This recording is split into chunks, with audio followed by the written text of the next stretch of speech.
Hey everyone, welcome back. So this is Gara post status rework. Some frames were buffed indirectly because of the armor changes, and it isn't as apparent as the status changes until you dig deeper. Pretty much, exploding her 4 finally does enough damage to nuke on Steel Path, solo. You might recall once upon a time, almost 2 years ago, I showcased a Gara mass Vitrify nuke build, but it required so much energy due to needing armor strip, I showcased it with Hildren too, as a duo team synergy via Voracious Metastasis and Pillage armor strip for infinite energy and easy strip. This let Gara helmet damage buffs instead, going full damage and range to nuke the map. Well, now you don't need Hildren with her to do this anymore. Fini showed me an updated Gara setup that nuked on Steel Path, so it was time to take a second look at her. Helmet, Roar, to get enough damage. Ironically, this kind of build is not that different from a Touch of Death one, but leans more heavily into the AoE nuke, but it now means that you're gonna get a good Splinter Storm on you yourself. Remember, enemies cap at 90% damage reduction now. Heavy units, even at base Steel Path, used to have about 98 to 99% damage reduction. Eximus units? Even more. Now everything is just 90% max. That is a much bigger damage buff than enemies now basically having double health or something around there. More importantly, this new old Gara Augment, Shattered Storm. I considered it useless when it came out because all it did was add one single Splinter Storm hit to the explosion fixed at 100 strength. Some people use this for mending splinters, meaning it ignores your strength modding, and it also ignores your accumulated Splinter Storm. It only counted a single instance of Shattered Lash casts. But now it's useful, because enemies were nerfed hard enough that mass Vitrify explosions can now nuke. This augment serves the purpose of applying Splinter Storm to surviving enemies, debuffing them with a multiplier for future mass Vitrify nukes. Today's build reaches 199 or 204 strength for roughly 1.7 times damage on each future cast against enemies that didn't die.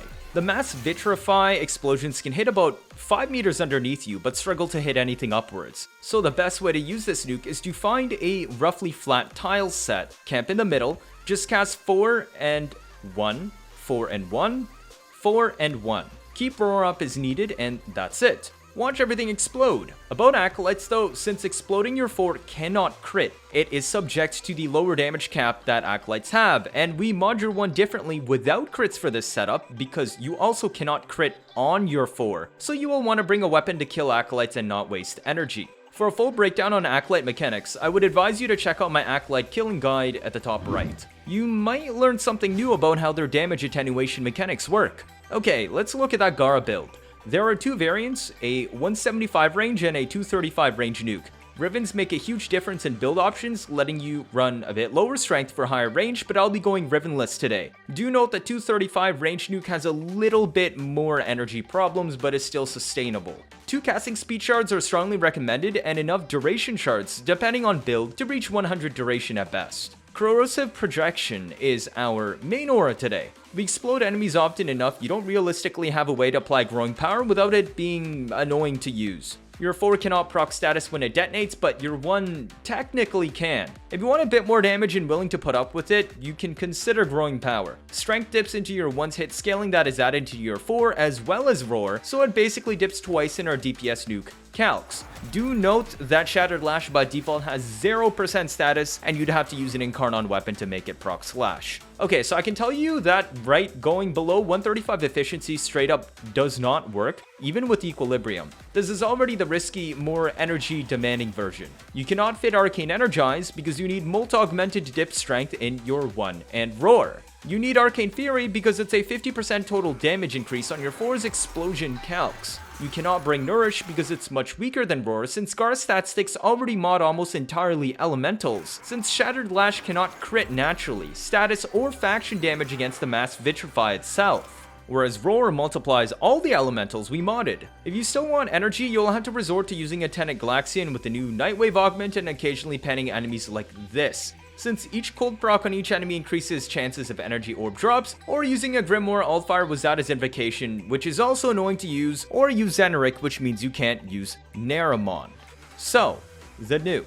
235 range makes it explode 35 meters past the point it freezes at. It spawns roughly 10 meters away from you, and if you uncast immediately, that's where it stops. It explodes inward and outward, meaning you hit a full 45 meter radius circle around you. If you wait longer before uncasting her forward, then the initial circle expands further for a bigger hitbox. And his survivors will get tagged by Shattered Storm, receiving 1.7 times more damage from the future casts. That's basically it. Survivability? Keep your 2 up. Every time you cast your 4 and explode with your 1, it refreshes its duration, so it doesn't matter that it only lasts 23 seconds. I recommend 100 duration at least, so that roar lasts 30 plus seconds and isn't as annoying to recast. You might want to consider running duration shards, and that's literally it. For my other build that's 175 range, it plays the exact same but just has this kind of slightly different modding. Otherwise, it has the same limitations, it's just that you have better energy economy so that you're less likely to run out. Just have roar up, make sure 2 is active, then find 2 flat tiles side by side, cast 4+1, go to the other side, cast 4+1, rinse and repeat. Okay, so bells and whistles. Unless you hate yourself, I would recommend bringing Rauta to build combos so that you don't need to swing a melee with negative 1 million attack speed. This builds 28 combo per shot. You need to land 8 shots with all pellets to get 220 combo on your melee, so more magazine size lets you miss a few pellets here and there and not have to reload. Obviously run Arcane Dexterity for 7.5 seconds melee combo duration extra. For the pistol, I don't care what you bring here, but bring Secondary Dexterity to add another 7.5 seconds to your stat stick combo duration. You could bring something to kill Acolytes. Now for the stat stick, the weapon you pick matters somewhat. Not a huge amount, but it does make a decent difference. Kuva and Tenet weapon progenitor elemental bonuses factor in. Incarnon weapon melee perks factor in. But importantly, remember you cannot crit or status against her mass Vitrify, so crit and status buffs are useless for today's setup. I picked Nami solo Incarnon because it has +3 range if I ever have to actually swing it, but plus 100% melee damage and movement and parkour bonuses in Incarnon mode. Hate Incarnon has the exact same perks but just without the +3 range, and there's a couple other Incarnon choices as well. This is just the one I'm going with. Pick whatever the best thing you have. The actual stats of the melee itself, like innate damage total, crit, and status, are completely irrelevant. Now, because you cannot crit or status on 2 or 4 to explode it, you only mod for base damage, elementals, and slash, because slash is the more useful version of her Shattered Lash. It can hit multiple enemies at once if you ever use a Shattered Lash DPS build. If you want the slash variant on tap, invert her controls in the settings. We have 4 elementals modded. The actual order doesn't matter because you cannot get damage bonus types when hitting your 4. And your 4 is the ability that actually nukes and converts all of the damage of your 1 into pure IPS when hitting enemies. Focus Energy is here for when you occasionally heavy melee every 3 minutes to activate Incarnon mode for damage and parkour buffs. It drops you to only 88 combo for Rauta to stack back up instead of all the way down to 0. Melee Exposure is the Arcane, adding 240% elemental into your 1 when hitting your 4. You don't need a max rank, that only affects how fast the Arcane builds, but all ranks will easily reach 240% after a few casts. Yes, this Arcane 25 seconds duration is refreshable.